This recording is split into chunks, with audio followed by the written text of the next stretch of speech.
Thank you for opening my show. Sometime last year I saw a really good Mythbusters show that really intrigued me. I never stopped thinking about it. It's revolutionary, I think. I think it could change the whole automotive industry for every vehicle that travels on the highway and even airplanes. Well, let me tell you about it. If you don't already know this, a golf ball travels about 30% farther because it has all those little dimples on it. Those little dimples stop the air from being sticky to it. It causes the golf ball to flow through the air without as much aerodynamic drag. It has nothing to do with the fact the golf ball might be spinning. When air is traveling over a smooth surface, the air likes to stick to that smooth surface, and the faster you go, the more it wants to stick. That's called laminar airflow.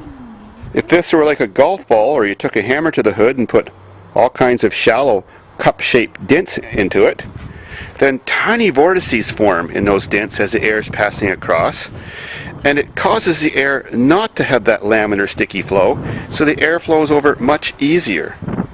Less aerodynamic drag. Well, on Mythbusters, they got a 96 Taurus, one of those rounded body ones with the ugly rounded head, like oval headlights, and they coated the whole car with an inch thick of just modeling type clay and carved out a few hundred dimples in it, just like golf ball dimples, shallow dimples. And they tested it before and after, with and without the dimples and with and without the clay. Well, traveling with that vehicle at about 65 miles per hour, or about 107 or 8 kilometers per hour, that Taurus got 11.4% better fuel economy consistently on the same distance of road they tested it on, and it was even heavier than the car used to be with 600 pounds of clay on it.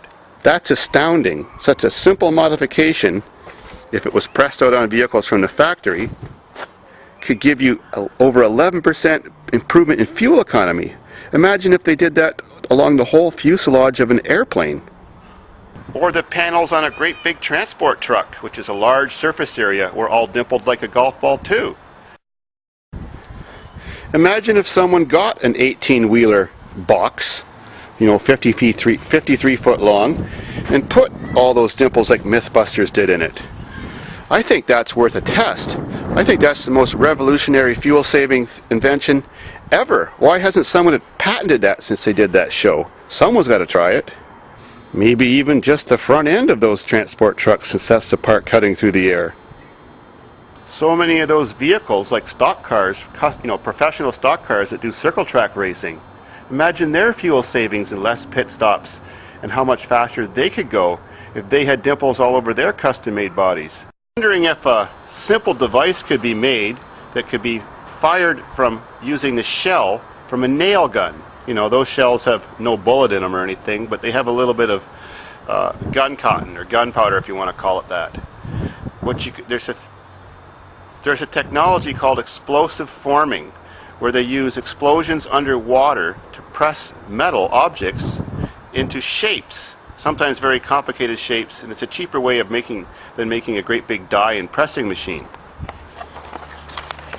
Well, you could have like a cylinder that has like a suction cup around it. You could have water in that cylinder, and in the back end of this cylinder you have just a little hammer, like a trigger, that would hit one of those bullet shells. It's like a bullet shell anyways, and that explosion from that could just put that little cup-shaped dimple into the car or any kind of body.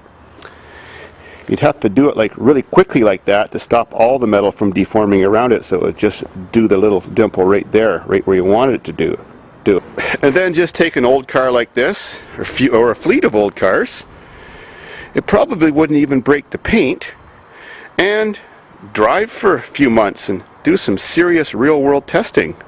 We may be onto something. Thanks, Mythbusters.